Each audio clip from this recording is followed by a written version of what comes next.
Jason, and thank you to the Seattle Science Foundation. I'm excited to kind of introduce this new journal. As Randy had mentioned, this is another journal that we have available to the neuro-oncology community. It's called Journal of Neuro-Oncology Discovery. This is going to be the open access forum and a sister journal to the Journal of Neuro-Oncology. So complementary to the JNO, and really excited to launch this now through Springer Nature. And this is a journal that I'm going to share just a quick slide here. I don't want to take too much time. But the concept with this is that, this journal will be peer-reviewed, open access, and we're really looking at neuro-oncology contributions from all areas in the field. And this could be original science, this could be reviews, this could be case reports, correspondence, and we're looking at basically the prioritizing the scientific rigor and methodology of the papers. And we feel that this is can be a home to many of those publications that come through. So really hopeful that you all consider this in the JNO when you submit. Dr. Sheehan will also provide some information for articles that can also move on to the JNO Discovery if they're not a fit for the JNO. But really excited about this. It'll be another representation of the tumor section and another forum for us to publish our work system-wide in neuro-oncology. Thanks so much, Costas. Jason, as editor of the JNO, anything you want to add? Look, I'm excited. We have seen a real exponential growth in the number of submissions that have come into Journal of Neuro-Oncology. And with that, the quality of the submissions has risen substantially. And yet we have a relatively constrained number of articles that we typically publish from year to year. So the bar has never been higher to publish in JNO, but that means that there's a lot of excellent science that sometimes just doesn't quite surpass that bar. And it would have even a year or two or 5 years ago. So I think this is a great opportunity working with our sponsoring organizations and with COSTIS. This is another forum by which we can put forth high quality science in the neuro-oncology space. I'm excited. And keep in mind that although it is an open access agreement, a number of agreements are already in place, transformative agreements with many countries in Western Europe, in large portions of the US in terms of research groups and cooperative groups that already have agreements in place that allow for open access publication through Springer journals. And Journal of Neuro-Oncology Discovery will be one of those journals that if there is a transformative agreement in place, your work will be able to be published without any direct charge to you. So I think this is a great opportunity. Please consider JNO and JNO Discovery. Thanks. And just to make sure the viewers at home understand, this is open for submission now. It sure is. We are open. All right. So I imagine that inbox is going to get flooded later today. Thank you, everybody. We hope so. Thanks a lot, Costas. Thanks. All right. So back to our regular scheduled program. Today we have an exciting episode, talking about something that I think very near and dear, I know, to Jason's heart and my own, and really anyone who practices in the oncology space. We're looking at stereotactic radiosurgery for brain metastases and how, practice patterns are kind of dictating future care. And with us, we have Dr. Shih and the team. And why don't you guys go ahead and introduce yourselves and we can dive right in. Yeah, absolutely. Let me share my screen quickly, just so we have the presentation on board here. So hey everyone, my name is Jonathan Shih. I'm a fourth year medical student at UCSF. And I'm thrilled to be here today. I'm the first author for the study we'll be discussing, which is recently published in the Journal of Neuro-Oncology. But before we begin, I'd like to briefly introduce one of my co-authors who's able to join us today and participate in the discussion after the presentation.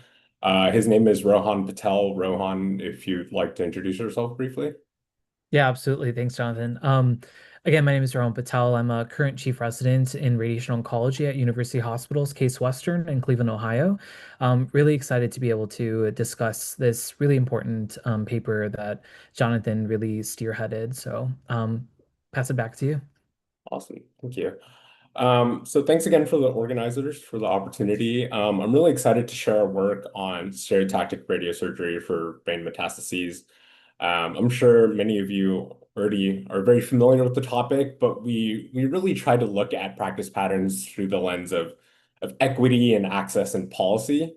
So that's kind of our take here.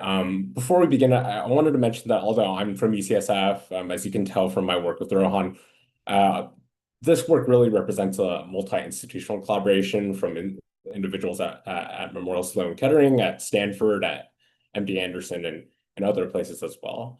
So moving right along here, everyone can see my screen okay? Fantastic. None of the authors have any relevant disclosures. So a bit of background, about 200,000 patients in the US are diagnosed with brain metastases each year. And whole brain radiation therapy, in other words, irradiating the whole brain, has been historically the standard of care due to its efficacy in managing more extensive disease, but at the expense of higher neurocognitive toxicity. Stereotactic radiosurgery, targeted radiation therapy that emerged kind of in this late 1990s as an alternative treatment for limited brain metastases, really started picking up steam around 2016 after some RCTs showed that it offers comparable survival to whole brain radiation therapy with the benefit of really reduced neurotoxicity. And so it's been really increasingly adopted for the treatment of brain metastases. A study by Can at Dana-Farber and his colleagues used the National Cancer Database for patients with brain metastases from 2004 and 2013, and they identified a steady rise in stereotactic radiosurgery use from 10 to 26% during that time period. But they also identified disparities. Patients with private insurance, higher income, and treatment at academic centers were more likely to receive stereotactic radiosurgery. Some additional background here.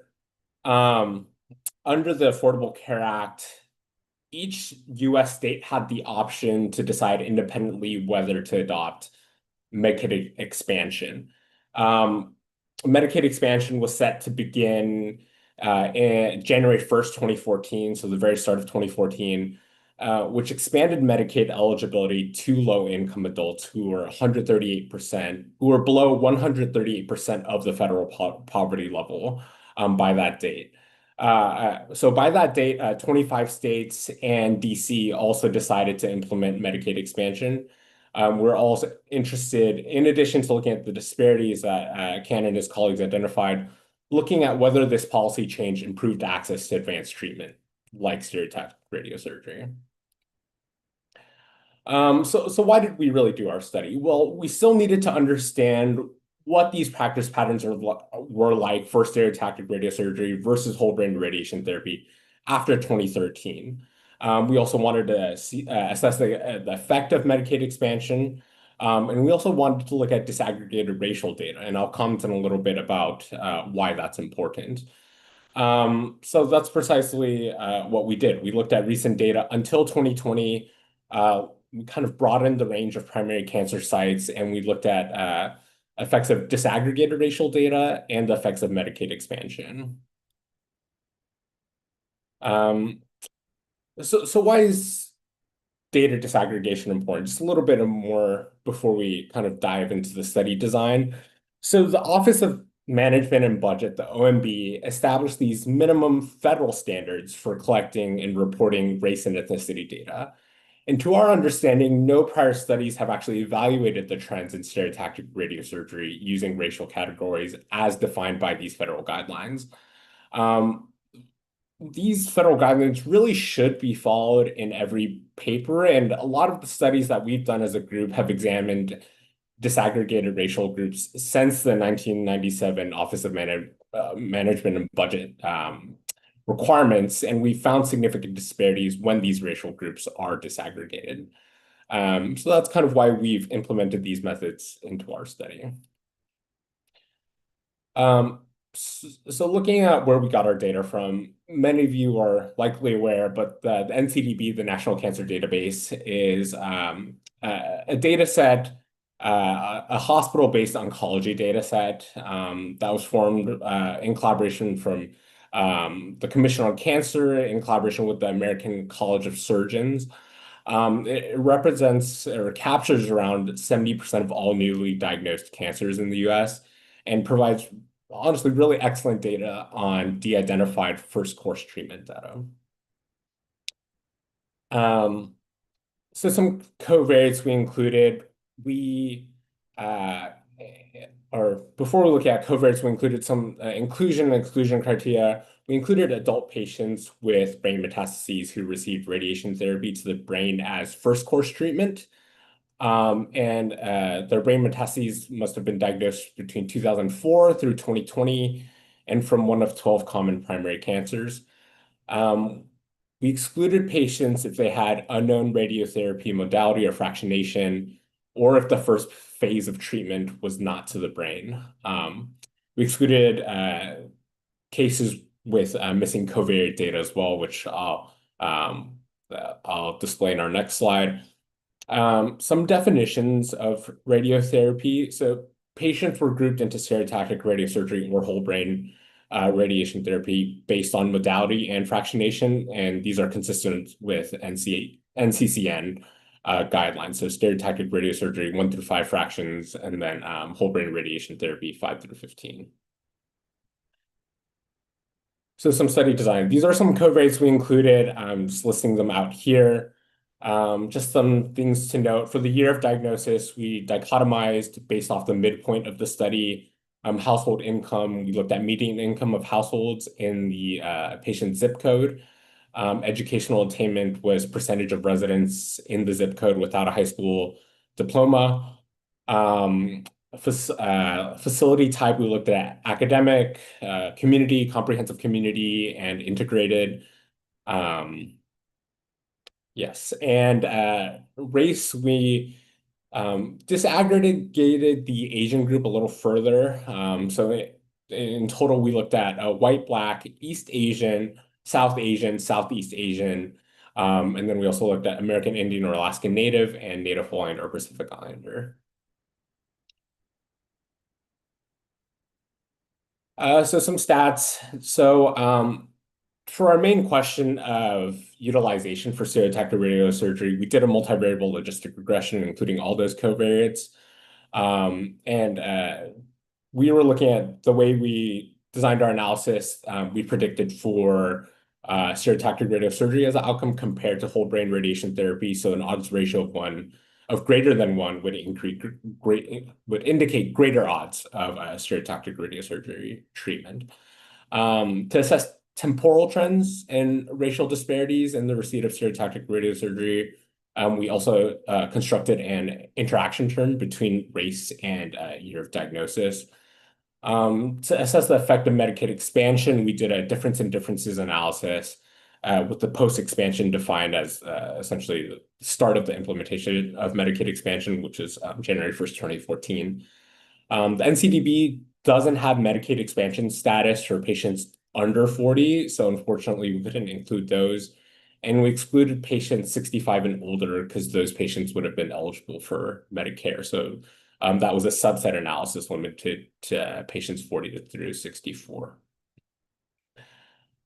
So the results, looking at our cohort here, we had around nearly 90,000 patients, around 27% received stereotactic radiosurgery. You can kind of see in the flow diagram of who we ended up having to exclude based off our criteria.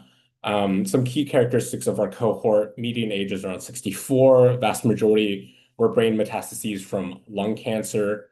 Most were diagnosed in the latter half of our study period. Most had public insurance, had higher income. Most had received prior chemotherapy prior to radiotherapy, and most did not receive surgery for their primary site prior to chemotherapy. prior to radiotherapy. Excuse me. So looking really at the trends in utilization here, we can see just based off the graphic alone, stereotactic surgery utilization really increased significantly from we see around 8% in the start of this study period in 2004 to nearly being the 54% of first course treatment for brain metastases in 2020. We can also see that the annual increase, you can tell a little bit by the slope here, the uptake of stereotactic radiosurgery was higher in the latter half compared to earlier, at a rate of increasing at a rate of 4.4% per year on average compared to 1.3% annually earlier. So looking at the predictors here, patients had higher odds of stereotactic radiosurgery use if they had a more recent diagnosis, so hence in the latter half of the period. If they received prior surgery, if they received prior chemotherapy, females had higher odds compared to males. And then colorectal, endometrial, kidney, bladder, lung, melanoma, and thyroid primary cancers had higher odds of stereotactic radiosurgery use. Lower odds, so patients who had lower income, lower educational attainment, who had Medicaid or Medicare, who were uninsured, both had lower odds of stereotactic radiosurgery use compared to privately insured patients. Patients receiving care at comprehensive community and integrated centers also had lower odds compared to academic centers. And then patients with a primary lymphoma had lower odds of stereotactic radiosurgery use. And all these variables had a p-value of less than 0.001. So looking at specifically the race ethnicity analysis, so in our disaggregated analysis, we found that South Asians had increased odds of stereotactic radiosurgery, but this is really kind of marginally significant. The p-value is 0.045. And otherwise, race and ethnicity were not associated with stereotactic radiosurgery use. And in our interaction term analysis, there are no temporal trends in any racial group. The Medicaid expansion analysis, so the subcohort ended up being around 46,000 patients. And ultimately, when comparing the post versus pre-expansion periods, there was no significant difference in stereotactic radiosurgery utilization between expansion and non-expansion states. So ultimately did not have an impact here. So kind of summarizing our findings, moving into the discussion, ultimately we had 90,000 patients with brain metastases from the National Cancer Database treated with a first course radiotherapy to the brain from 2004 to 2020. We saw that stereotactic radiosurgery use is increasing more so in the recent years, and that disparities do persist for patients with lower socioeconomic status, those who are uninsured or have public insurance, or were treated at non-academic centers. We saw colorectal, kidney and bladder, melanoma, and thyroid primary cancers had higher odds of being treated with stereotactic radiosurgery. Medicaid expansion did not significantly shift any patterns, and there are no observable disparities by race, ethnicity, or rurality. So thinking about why these differences could exist, essentially our team really thinks of it in two ways. One, there could be a true inequity. There's a gap in access. So in other words, patients who would have been appropriate stereotactic radiosurgery candidates don't receive it. And this could be due to a wide variety, any sort of barriers, which could be facility capabilities, geography of the patients, issues with insurance status or prior authorizations, or just patients navigating the healthcare system. Second, it could be that these differences actually, rather than disparities, reflect differences in disease burden. And patients are actually clinically being treated appropriately from a clinical standpoint. So, in other words, patients could present with more extensive intracranial disease or poor performance status, which would make whole brain radiation therapy clinically appropriate. I want to emphasize, and I'll touch on this later in the limitations, but ultimately what we're looking at are practice patterns. So we're unable to determine if it's truly due to access. And it's always this is always a utilization question. So we can't really say, is this gap inequity or kind of in access or kind of a disease burden? And we can't really tell from our analysis and data set. So thinking if this were to be due to access gaps and representing true health and healthcare and equity here, I just wanted to discuss a bit what that would actually look like in practice.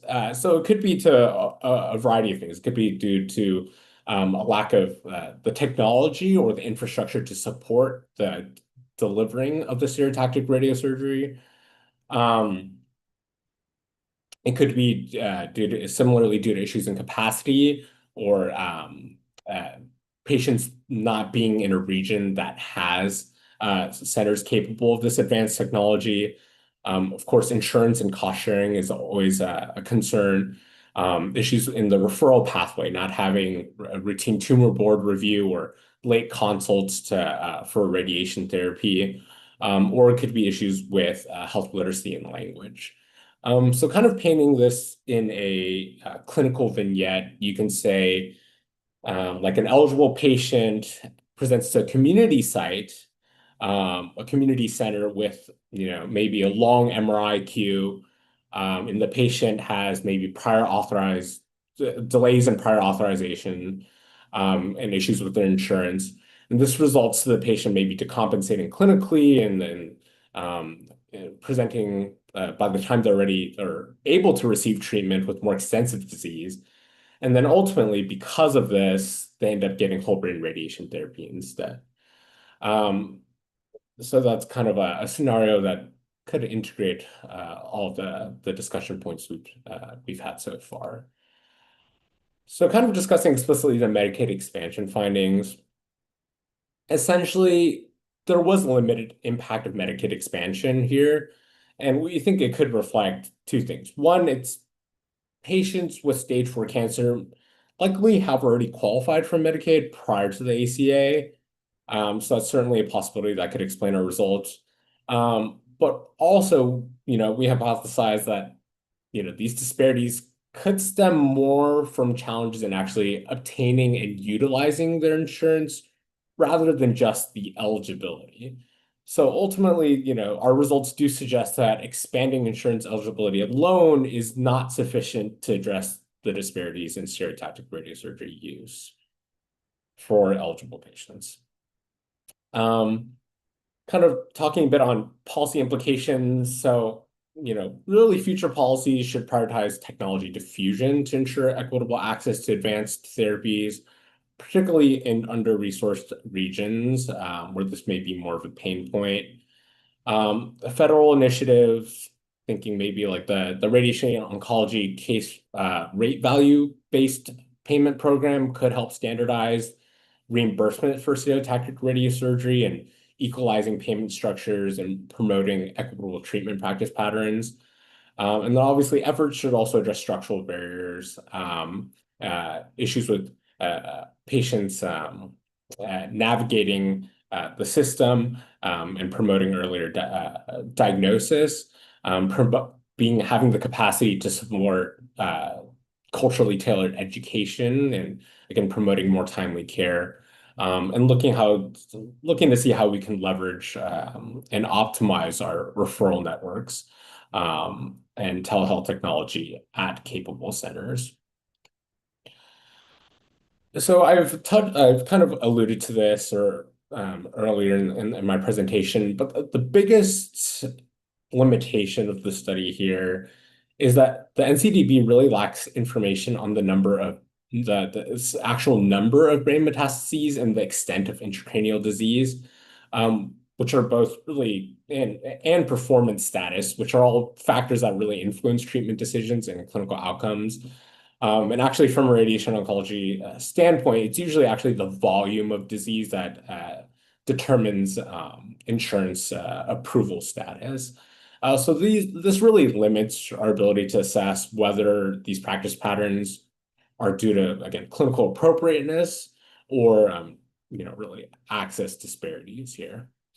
The NCDB only captures first course treatment, so we can't really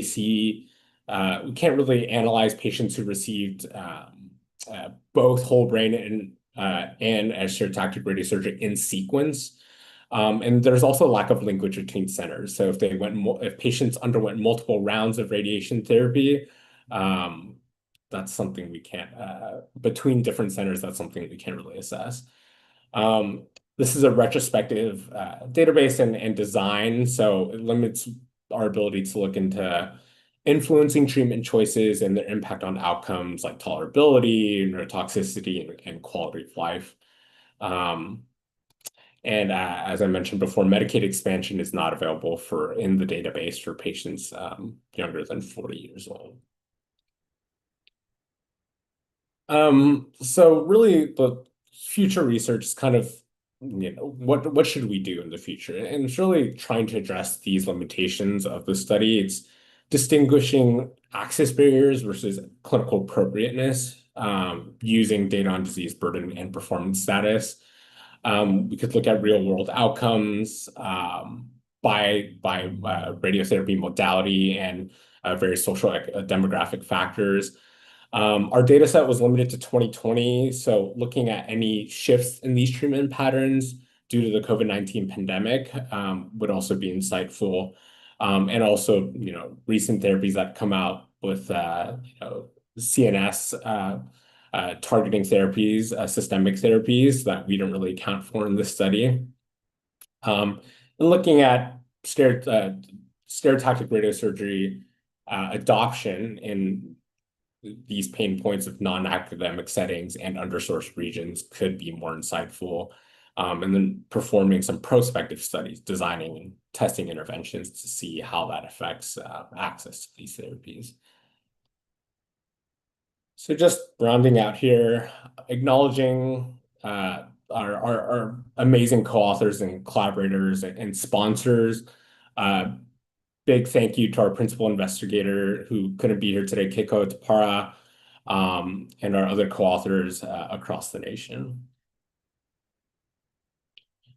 So wanted to open the floor up to, in our limited time left, to any questions, but here's some QR codes if you want to see the full manuscript published in the Journal of Neuro-Oncology, or if you're curious more about some of the amazing work we're doing in our lab, feel free to check out the QR codes, and then I have my contact information up there if anybody has questions. Jonathan, great job. Thank you so much. Yeah, we opened the floor up for questions from the audience, which we're happy to answer live. We are a little bit pressed for time. I want to say that you basically answered every single one of my questions as I thought of them with each subsequent slide, which is fantastic. It's a great study. It's really well thought out, and I think you presented the data here really clearly today. So, on behalf of Jason and myself, thank you for choosing the Journal of Neuro-Oncology also to publish this in. I think what I hear when I listen to this is that the underlying issues are basically the same, that access to care, lower socioeconomic status, whether this is the same population that's getting cancer more commonly than another population is also the patients who don't have the same access. And you've addressed some of the different things we could do to make that better or try to make it better. If there was one policy that you think, whether it's, insurance coverage or, tumor boards, what do you think would make the biggest dent in this? Because we know that the care is better, and that for some reason patients are getting relegated into a whole brain more often. Or do you really think that we just don't have enough data? Maybe their tumor burden is so much worse. We need earlier screening, earlier prevention.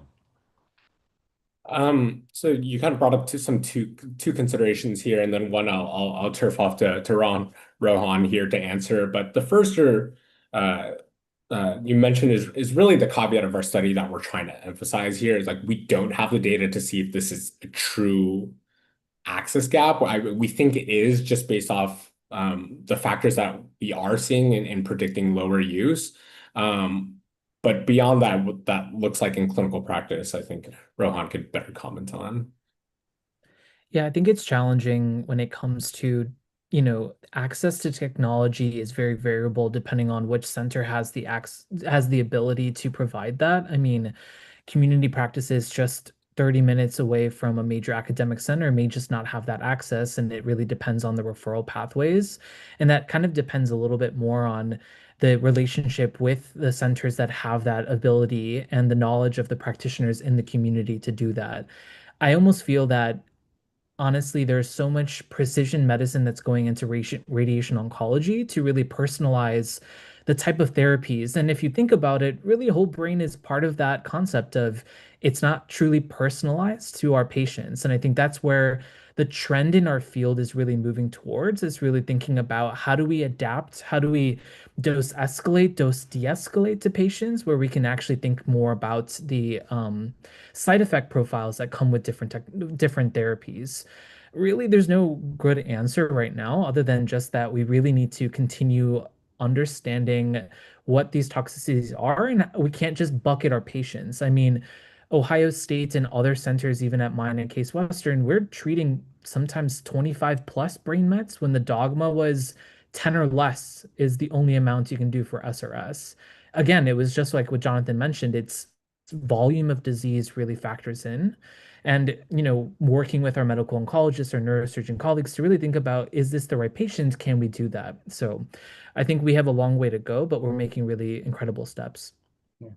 Have you thought about comparing this to an international cohort, maybe someplace with more of a socialized process, to get a better understanding of if this is really unique to us and our system? The difficulty I see is correlation is not causation, and you don't want to start claiming that this is all because someone took Tylenol, but maybe we can correlate it to other actual data in another country that's set up a different way. Absolutely. I mean, I think if there's an opportunity for us to get access to that data and actually conduct that analysis, I certainly it's something we're interested in looking at. So I don't see a reason why we wouldn't, and if anything, we actually should. Yeah, I should add that to my slide for future research.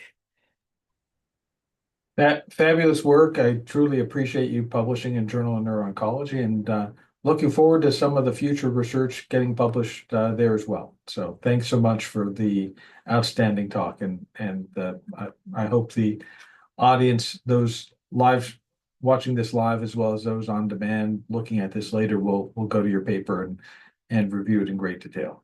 Fabulous work. Thank you for having us. Thank you so much. Thank you. All right, everyone. See you in 2 weeks. Have a great day.